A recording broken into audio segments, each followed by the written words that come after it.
For years, I suffered with a headache, and I never really focused on why I had these headaches. I only wanted to get out from under these debilitating headaches that happened weirdly on weekends. This video is an interview with Carrie Leaf, psychotherapist and mental health coach. In this interview, we discuss how to incorporate all aspects of our health when we suffer from one symptom. If this video resonates with you, please leave a comment below. Hi, I'm J. Rosemary.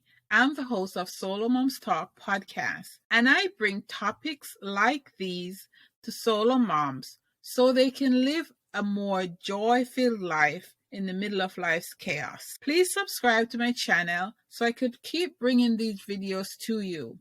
Also, ring that notification bell so you'll know when I upload a new video. Thank you. My guest today is Carrie Leaf. Thanks for coming and talking to us today, Carrie. Yes, thank you so much for having me. I'm excited. Yes, for sure. I'm glad to have you.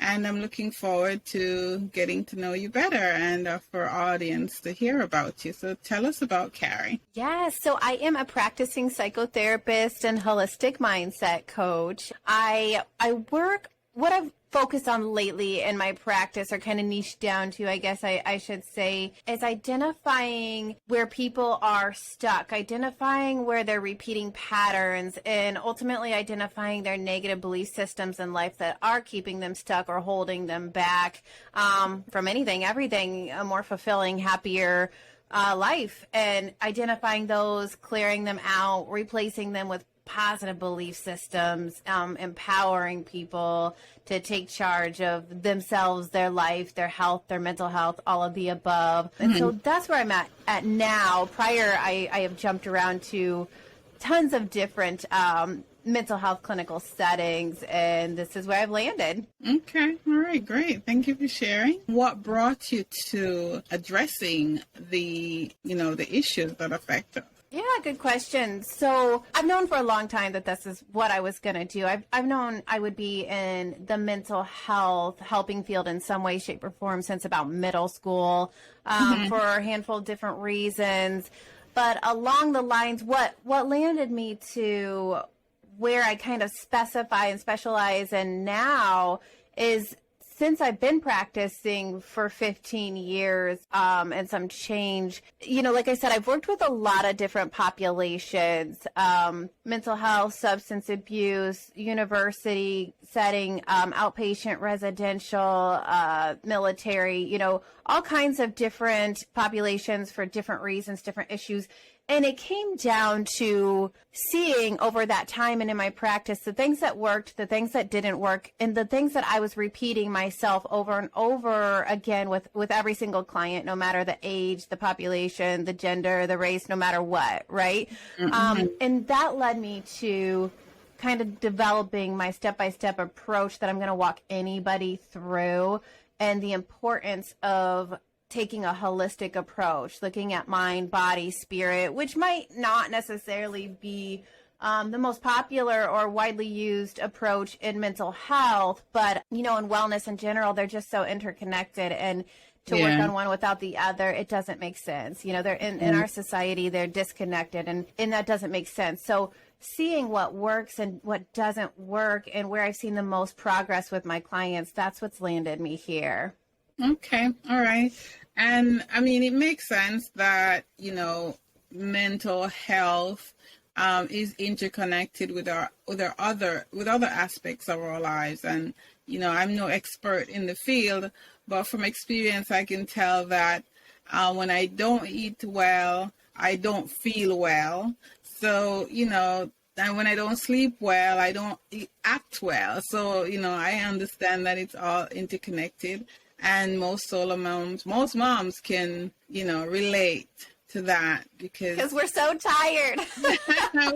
we're always tired. And so, always tired. Yeah, of course, one thing could always lead to another. So let's talk about your book briefly. It's written now, right? It's yes. Published? Okay. Yes, it was released on Amazon in October. Okay. And tell us about the book, tell us the title so we could go look for it. and talk about why you wrote it and what, briefly what it's about. Yeah, the title is Therapize Yourself. And the book was just really a spilling out of, like I mentioned, all of those things that I found myself repeating over and over again. So it breaks down my process, kind of what it's going to feel like if you walk in to see me for therapy or coaching. Here's what we're going to do. Here's what it's going to look like. It's kind of that, I see it as that bridge between somebody that like wants help, has never asked for professional help. Maybe they're just starting to dabble, they want to do some self-help. And it can be that bridge between working on yourself and then getting ready to walk into therapy or coaching and having an understanding and an idea of what it might look like and feel like and what the process might be, because it's scary. It is scary to ask for help, and it's scary to reach out, and there's a stigma, and there's lots of thoughts and feelings behind it. And so the first chunk is really, here's my process, here's what it looks like, here's what it feels like. Trying to encourage and motivate. There's exercises along the way. And then towards the end, the first half is that kind of an assessment process, kind of scanning your life, assessing your life, where you're at, where we need to work on. And then after that, we're going into, okay, let's dig a little deeper. What's the real issue you want to work on? Do you want to work on stress, anxiety, relationships, parenting? What do you want to work on? And then how to jump into and figure out what's the negative belief behind your problem, your issue. And it's really set up to be, a lot of my clients have been with me for a long time, and they've grabbed the book and they've gotten the feedback of, wow, this was just a great refresher, reminder for me to check into different areas and environments in my life that I kind of have forgotten about because I've been tending to another one. Right. Okay. So it can be a stepping stone toward, therapy, person to person, or going alongside of while you're getting professional help. Absolutely. Yes. All right, great. So we'll put a link to your book in the show notes so people can get that, I think there may be few of us who don't need therapy. I have never met anyone yet that couldn't benefit. I have therapy right after this, actually.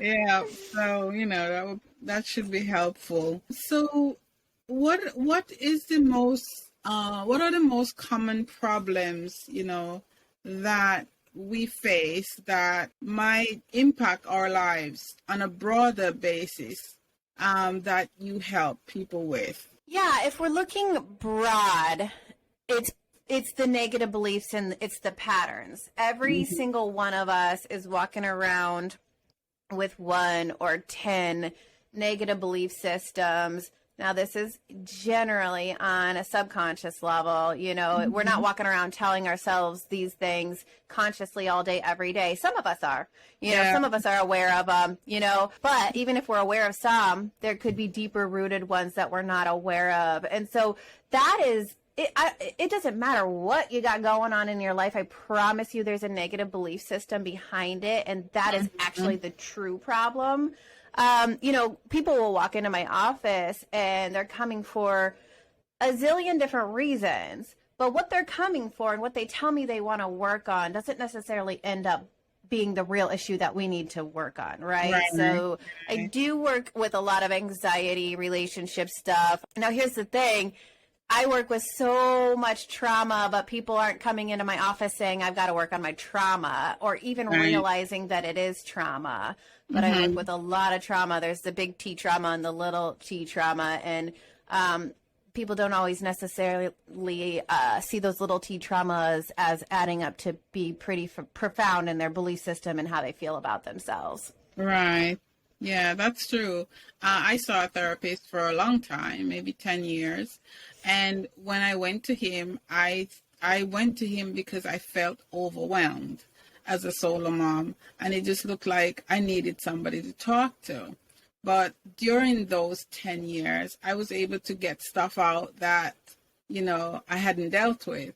And so a lot of times we don't even know what we want or what we need until we sit and on the couch and start talking to Carrie or whomever, right? Yes. And ultimately, we do know, we're the only ones that know, but we don't know how to get there without a guide, right? And Yeah. I like how you mentioned that you came into therapy for overwhelm, because so many people feel or believe that they need a major severe problem, like debilitating problem, to jump into therapy. Well, my problems aren't that big, or I've never been, I don't have trauma or whatever. No, stress. We're all stressed. We're all stressed. We can all benefit from having someone help navigate those waters. Yeah, yes, for sure. And I think sometimes just having someone to talk to, an impartial person, it's not your parents or your friends or your kids. It's just someone who doesn't really know much about your life, but you can freely talk to them. And my therapist I love because he didn't talk back a lot. I could just throw things at him, and he was quite happy sitting there and letting me talk to him. And so I think it's a valuable tool in our arsenal of self-care to have a therapist or whomever, whatever professional we need. I also like that you incorporate, the different aspects of our lives into the mental health part. So tell us a little bit more of that work, and then, tell us how we could get in touch with you. Yes. So, taking the holistic approach, like I said, it might not necessarily be the most popular method. People shy away from it or separate them, but they're so interconnected, and I got to meet clients where they're at. If they're not ready to go to a certain area, that's okay. We'll get there when we get there, one baby step at a time. But, there's so much science now behind the gut health, the three brains, our brain, our head, our heart, and our gut, because those can relearn. They're the three brains because they can rewire, they can relearn, and they're powerful and they're interconnected. And if our gut health or, our physical health is off, we are not able to process well. We are not able to be clear-minded and make good, healthy decisions. And then, the issues or the stress or the overwhelm or the problems in our life snowball from there. We can work on mental health symptoms all day long in therapy or coaching, but if you are sleeping 3 hours a night, eating fast food every single day, and not moving your body at all, we're going to be extremely limited in the progress that you make, because what sometimes shows up looking like mental health symptoms are actually derived from physical health issues that are trying to, like, your body is like the car alert, the alert signals in your car, like low oil, engine, check engine, those mental health symptoms can sometimes straight up be physical health symptoms. And it goes the other way around too. Our mental health symptoms can cause, irritable bowel syndrome or ulcers or whatnot, it goes both ways. So to look at one without the other, we could really be barking up the wrong tree. And I have just seen major drastic improvement in my own and my clients' life when they start going down that physical health journey.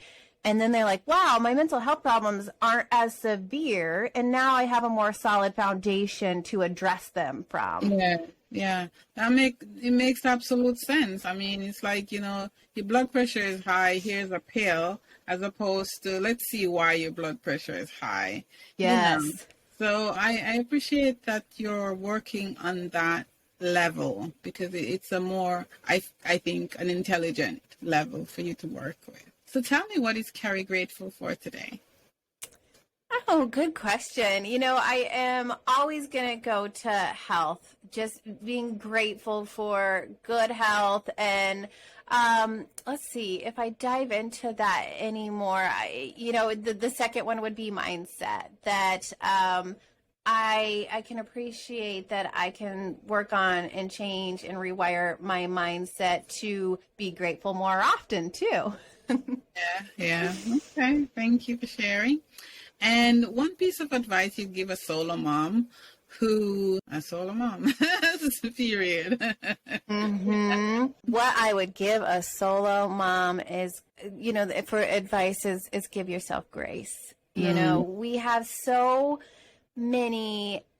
we have so many messages within our own head and from the world of how we should be. Yeah. And I want solo moms to take the shoulds out of there and the comparing out of there and relate to and connect to their humanness and be, give grace for, whatever they didn't find up to par that day. Give grace because tomorrow's a new day. And look at the wins that you did have. Maybe you didn't exercise for an hour today like your friend did. That's okay. Maybe 10 minutes was enough, or maybe you do it tomorrow. Flexibility and grace, because when we are hard on ourselves and we beat ourselves up, we take what could be a little frustration or a little road bump and we make it a huge, huge problem that snowballs and spirals. Give yourself grace. Yeah, thank you. When did you realize you could therapize yourself? Yeah, so therapize yourself, that title, therapize isn't a real word. So that title, there's a couple meanings to it. Right? When people would ask me, what I'm in school for, what do I do for a living? And then the follow-up, I tell them, and the follow-up was always, are you therapizing me? And I'm like, that's not a word. I don't even know what that means, but it always cracked me up. It always made me, giggle. And I really liked the word. And then the other side to that is that we are our own best self healers. No provider, no therapist, no coach, no doctor knows you like you know you and knows what is exactly right for you.